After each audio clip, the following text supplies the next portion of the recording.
berbentuk aneh. Ini adalah pesawat siluman pertama Amerika Serikat, F-117 Nighthawk.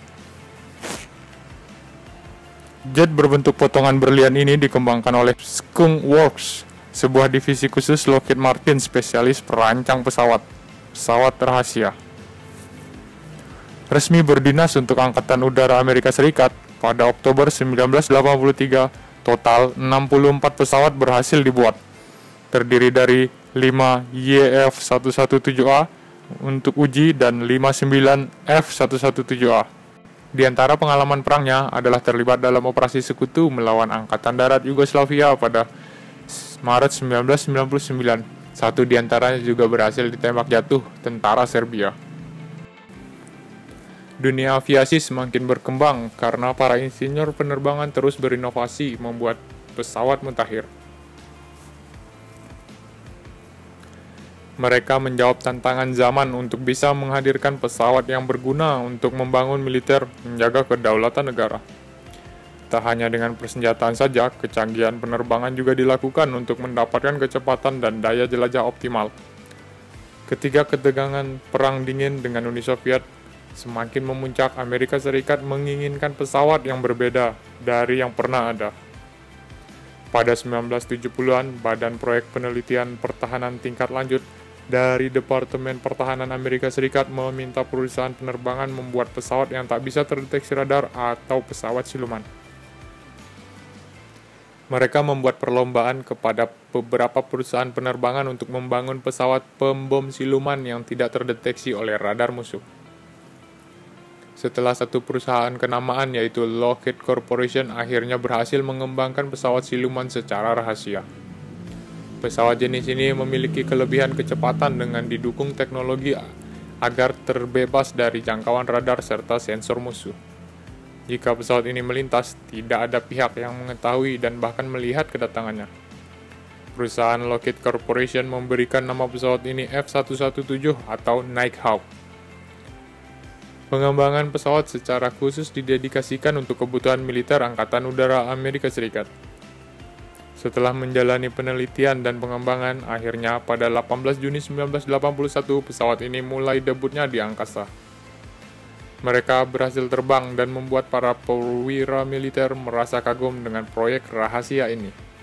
Setelah penerbangan perdananya, pesawat ini didaulat sebagai pesawat anti radar pertama di dunia. Tak lama setelah itu, pesawat operasional pertama secara rahasia dikirim ke Angkatan Udara pada 1982 untuk segera menjalankan misi. Perang Dingin tak diwarnai dengan pertempuran, namun negara yang terlibat di dalamnya saling mengancam dengan persenjataan. Mereka berlomba membuat persenjataan yang paling canggih. Ancaman nuklir merupakan hal yang tak dapat dipisahkan dari era Perang Dingin. Pembuatan pesawat siluman oleh Amerika Serikat bertujuan untuk menunjukkan bahwa persenjataan mereka satu langkah lebih canggih daripada Uni Soviet sebagai pesaingnya. Misi rahasia yang dikenal dengan Skunk Works ini berhasil menunjukkan kepada dunia bahwa pesawat Nighthawk bisa memancarkan atau memantulkan sedikit radio inframerah dan energi cahaya. Pesawat ini juga dilengkapi dengan pelapis permukaan yang bisa menyerap pantauan radar. Tenaga pesawat ini menggunakan dua mesin jet General Electric turbofan yang bisa terbang dengan kecepatan 1.100 km per jam. Selain itu, pesawat ini hanya bisa dikendalikan oleh satu orang saja. Panjang pesawat ini 20 meter dengan rentan sayap 13,21 meter. Nighthawk dilengkapi dengan senjata bom dan rudal pencari radar atau pencari inframerah. Dengan menggunakan panduan inersia, sensor inframerah, peta digital, dan perintah radio dari satelit atau pesawat lain, F-117 dapat bernavigasi tanpa memancarkan sinyal radar sendiri. Karena kerahasiaan dari program F-117, informasi mengenai keberadaan pesawat ini sangat minim pada era 1980-an. Pesawat ini diketahui pernah digunakan ketika Perang Teluk pada 1990-an. Dua pesawat ini secara diam-diam digunakan sebagai bagian dari invasi Panama pada 1989. Saat itu, pesawat menyerang 1.600 target.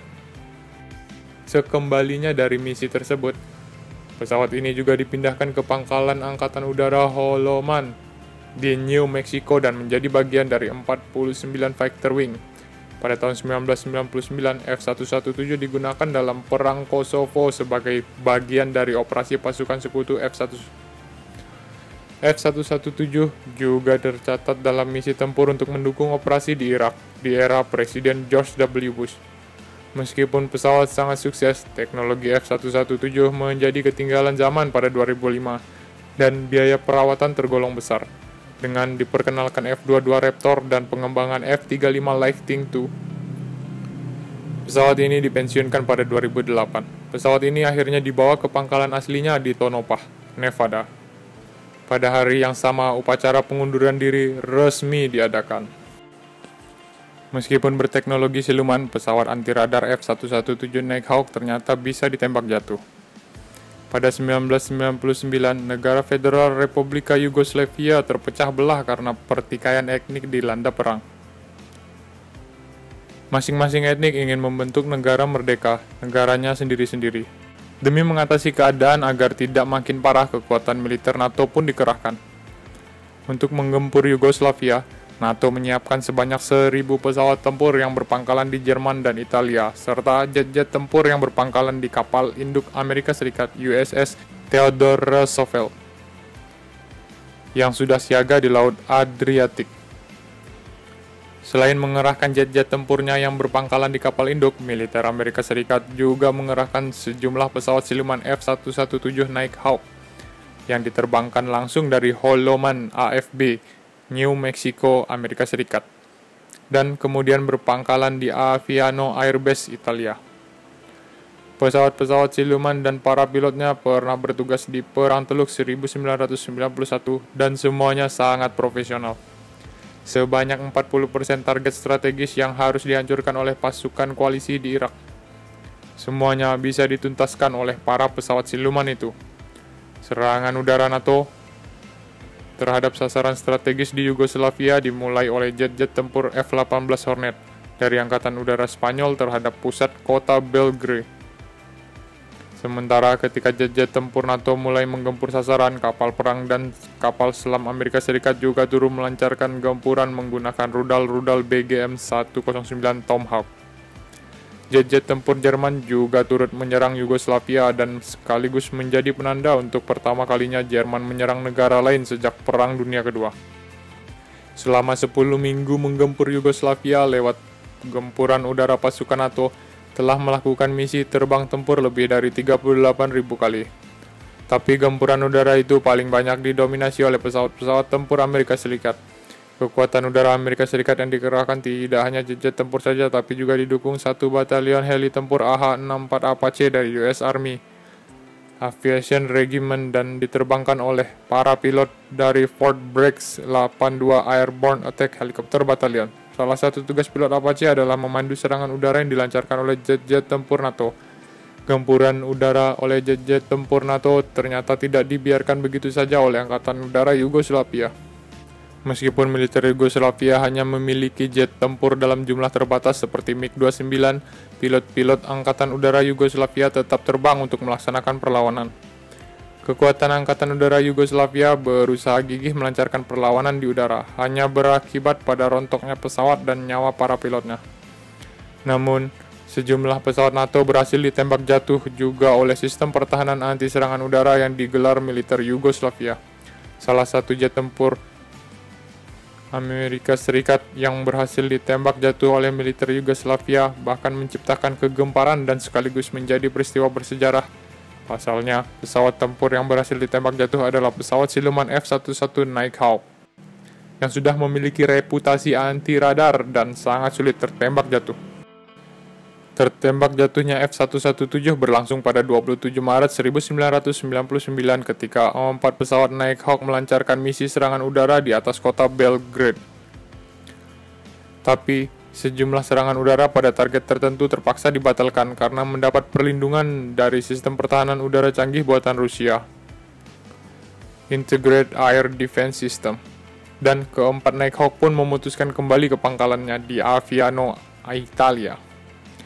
Batalnya serangan udara ke sasaran yang dilindungi oleh IADS jelas menunjukkan bahwa F-117 ternyata rawan juga oleh serangan rudal pelacak panas itu. Dari sisi kemampuan teknologi F-117 memang tidak bisa tertangkap oleh radar tapi masih bisa dilihat oleh mata telanjang. Sistem teknologi anti radar F-117 bekerja dengan cara menyerap deteksi radar sehingga tidak memberi efek pantulan yang selanjutnya juga tidak akan terbaca oleh layar radar. Tapi sistem penyerap gelombang radar itu tidak akan berfungsi maksimal ketika F-117 sedang membuka ruang untuk mengeluarkan roda pendarat atau ruang bom. Dalam kondisi seperti itu, pelindung anti radar F-117 pun terbuka dan untuk sesaat bisa ditangkap oleh radar musuh. Pasukan pertahanan udara Yugoslavia, Battalion of Air Defense Missile Bridge, yang bertugas untuk menghadang keempat F-117 yang sedang melancarkan misi pemboman itu ternyata mengetahui kelemahan radar itu. Untuk mendeteksi posisi F-117, mereka menghidupkan sistem deteksi radar IADS selama 17 detik saja, agar tidak terdeteksi oleh radar peringatan dini F-117 dan radar NATO Suppression of Enemy Air Defense. Jika sampai tertangkap radar NATO, posisi peluncur rudal militer Yugoslavia bisa langsung mendapat serangan balasan. Waktu yang sangat singkat itu ternyata bisa mendeteksi salah satu F-117 yang diterbangkan oleh pilot Letnan Kolonel Darrell P. Zelko ketika sedang membuka bom bay.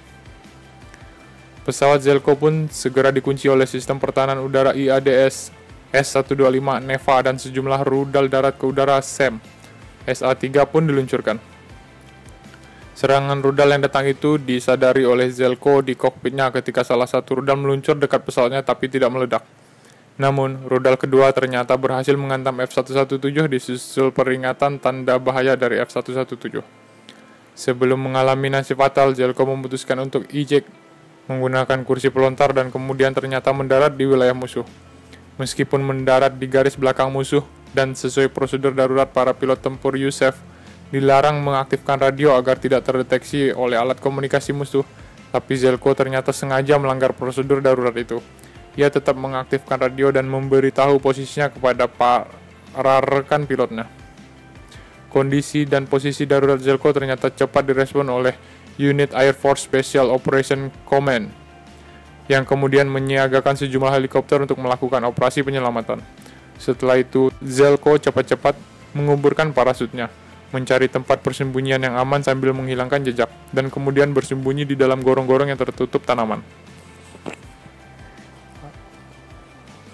Agar posisinya tidak ketahuan musuh, Zelko melumuri tubuhnya dengan lumpur sambil menunggu tim penyelamat datang. Zelko yang mendarat di desa bernama Ruma sempat menyaksikan jatuhnya F-117 yang berjarak sekitar 1 mil dari tempatnya bersembunyi. Ia juga melihat pasukan musuh mencari-cari dirinya secara cermat dengan mengerahkan pasukan militer, anjing pelacak, dan milisi bersenjata. Tapi mereka tidak berhasil menemukan posisi Zelko untuk membuyarkan pasukan pencari Zelko dan menghancurkan rongsokan F-117 NATO. NATO melancarkan bombardemen yang meledakkan bomnya sangat dekat dengan posisi persembunyian Zelko. Setelah bersembunyi sekitar 8 jam, tim ASOC yang mengerahkan heli tempur MH-53M, MH-53J, dan MH-60 tiba di lokasi persembunyian Zelko. Tim ASOC itu tidak bekerja sendirian karena operasi penyelamatannya dipandu juga oleh pesawat E-3AWACS yang terintegrasi dengan pesawat komando udara EC-130E serta pesawat tempur serang darat yang berfungsi sebagai payung udara A-10 Thunderbolt II. Dalam operasi penyelamatan yang berlangsung cukup singkat, tim ASOC akhirnya berhasil mengevakuasi Zelko. Terima kasih sudah menonton.